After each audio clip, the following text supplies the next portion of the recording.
அண்மை செய்தியை பார்த்து வருகிறோம். பிரபல எழுத்தாளர் இந்திரா மதுரையில் காலமாகி இருக்கிறார். கழிப்பறையில் வழுக்கி விழுந்ததில் காயமடைந்து அவரது உயிர் பிரிந்திருக்கிறது. இது தொடர்பான விவரங்களுடன் செய்தியாளர் கருணாகரன் இணைந்திருக்கிறார். கருணாகரன், விவரங்களை பதிவு செய்யலாம்.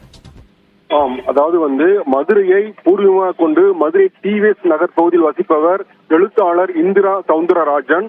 இவர் உலகம் முழுதும் உள்ள தமிழ் வாசகர் மத்தியில் மிகவும் பிரபலமானவர். ஆன்மீகம் மற்றும் சித்தர்கள் மற்றும் கோவில்கள் தொடர்பான தகவல்களை எழுத்தாகவும் சொற்பொழிவாகவும் ஆற்றி வந்தார். இந்த சூழலில் இவருடைய வீடு மதுரை டிவிஎஸ் நகர் பகுதியில் உள்ளது. இந்த சூழலில் இன்று சமீபத்தில் அவர் இன்று காலை அந்த கழிப்பறையில் வழுக்கி விழுந்ததை தொடர்ந்து இவர் உடல்நலக்குறைவு ஏற்பட்டு உயிரிழந்தார் என்ற தகவல் வெளியாகி உள்ளது. இது தமிழ் வாசகர்கள் மத்தியில் பெரும் அதிர்ச்சியை ஏற்படுத்தியுள்ளது.